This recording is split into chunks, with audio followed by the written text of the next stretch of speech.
welcome everybody to this week's Market Share, the short weekly segment brought to you by MKR, where we bring you all the noteworthy news and updates surrounding digital media and the world today. I'm your host Genevieve, and we've got some fun stories for you today, so let's get started. First up, let's talk about the makeup brand e.l.f. and how they turned first-time buyers into brand loyalists. Yes, during the time of the pandemic, a lot of companies struggled to even reach their own current customers, let alone new ones. But e.l.f. took a different approach by investing more heavily in personalized customer experiences for both their old and new customers. Their loyalty program has almost 2.7 million members, but there's only so much that you can do when your customer data isn't organized as well as it should be.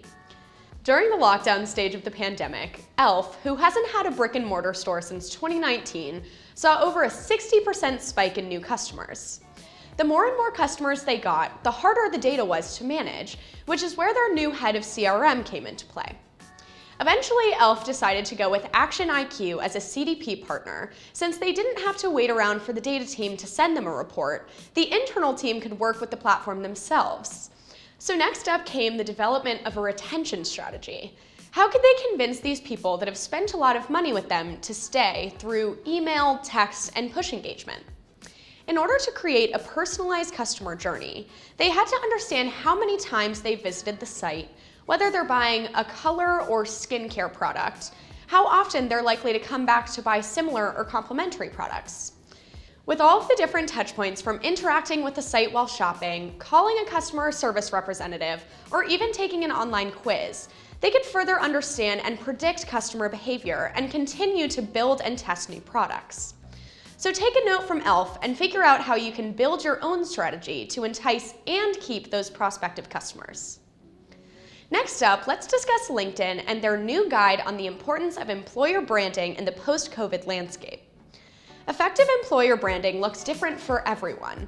It depends on what you do, how you do it, and who you already have there doing it. As employees have begun to seek more meaning and increased job satisfaction, their expectations of the brands they work for have changed drastically. You really have to fight if you want the best talent at your company, and that means building trust by communicating consistently with all audiences and stakeholders.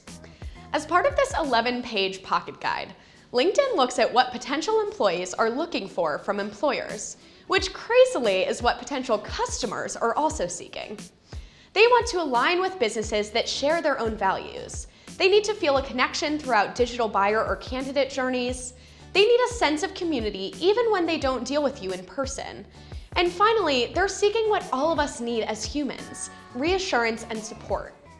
You can also find an overview of the prospective employee journey, which shows the various touchpoints people come across as they assess your company, from seeing a recruitment ad, to checking out a thought leadership article on industry trends, to speaking with a recruiter. So yes, your content and overall online presence play a big role in getting people interested in you, but you need to have the people and the culture to back it up, or else that potential employee you did so much work to find may find a way to flee. Third up today, let's talk about the increase in creator marketing by brands in the past year.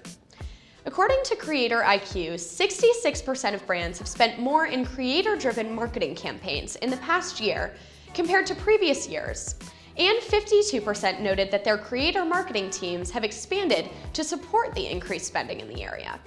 So yeah, it looks like the creator focus from brands is not going away anytime soon. Instagram has been killing it in this area for a while, with 96% of brands and 88% of influencers regularly using the Stories feature on the platform. But TikTok has pushed marketers to reconsider their approach, and now 46% of brands and 42% of influencers, and counting, said they regularly use TikTok. With all the new options for creator marketing these days, brands have begun to branch out to smaller, more pinpointed influencer followings, which can make a world of difference when you compare engagement to a bigger influencer. Yes, with a mega influencer, you may be able to reach more eyes, but with micro influencers, you can reach the right eyes.